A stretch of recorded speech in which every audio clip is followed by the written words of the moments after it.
Dear Speaker Romualdez, I write on behalf of my constituents and concerned citizens about the looming House investigation, which may result in the derogation of press freedom and free speech, the bedrock of democratic governments. I refer to the recently announced transaction between TV5 Network, Inc. and ABS-CBN Corporation, which has generated some innuendos which must be clarified and corrected. First, the deal is not a merger, where one entity absorbs another or two entities fuse to form a new one, as defined by the Philippine Competition Act, or RA number 10667. TV5 and ABS-CBN remain separate and independent juridical entities. Neither does acquisition obtained as defined in Section 4 of the Philippine Constitution Act, because ABS-CBN does not acquire control of TV5. Second, the contract is an investment agreement wherein ABS-CBN invests in TV5 by putting in 2.61 billion in exchange of 34.99% of TV5's voting stock, and an additional 1.84 billion in convertible note, which can be exchanged for additional voting shares only after 8 years, and will increase ABS-CBN's stake in TV5 to only 49.92%, or less than a controlling absolute majority.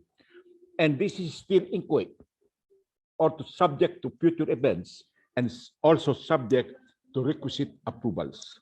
Third, there is no franchise issue.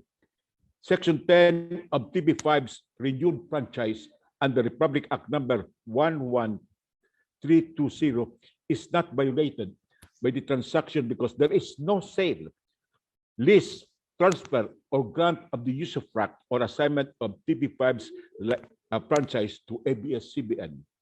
Moreover, there is no merger or transfer of controlling interest in TV5.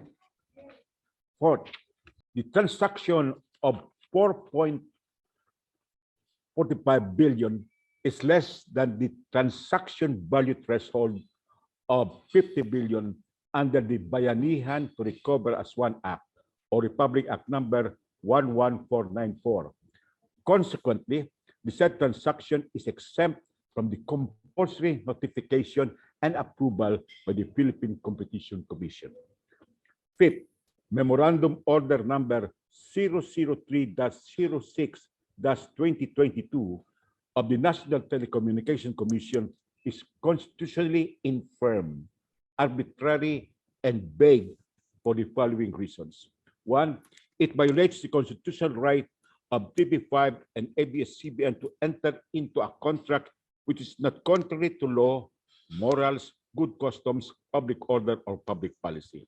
There is no rhyme, no reason to disqualify an entity from contracting simply because it has outstanding obligations to the government. Two, the NTC memorandum is a usurpation of the legislative power. It adds and imposes a restriction on a franchisee like TV5, which is not in its legislative franchise. Three, the NTC memorandum is arbitrary because it discriminates against entities which have got outstanding obligations to the national government and local government. Unquote. It is also akin to a class legislation which infringes on the Constitution. Four, the NTC memorandum is vague because it lacks the requisite standards for determining what is the nature, extent, and status of the so-called quote outstanding obligations. Six, the TV5 ABS-CBN transaction enhances fair competition in the television and broadcast industry. Without a franchise, ABS-CBN ceased to be a major player in the industry. TV5 has not achieved major player status. one television network presently dominates the industry. With the recent infusion of ABS-CBN investment in TV5, the playing field approximates leveling. Healthy competition will ensue as networks would compete for revenues and viewership. Competition also improves quality of shows, news coverage, commentary, and entertainment. Not even the current dominant network expressed opposition to the transaction. 7, in the subject joint venture agreement, ABS-CBN, which doesn't have a franchise, creates and produces content, while TV5, which has the franchise, broadcasts the shows. Mr. Speaker, there is absolutely nothing wrong with that arrangement. What is definitely errant is when authorities trample on the freedom of expression and of the press. Thank you for your kind consideration and appropriate action. But it will yours, Edcel Lagman. Joint Chairman, thank you for giving me this opportunity to place on record the subject letter. And I am certain the Joint Chairman will not allow the respective committees to be used to trample press freedom and free expression.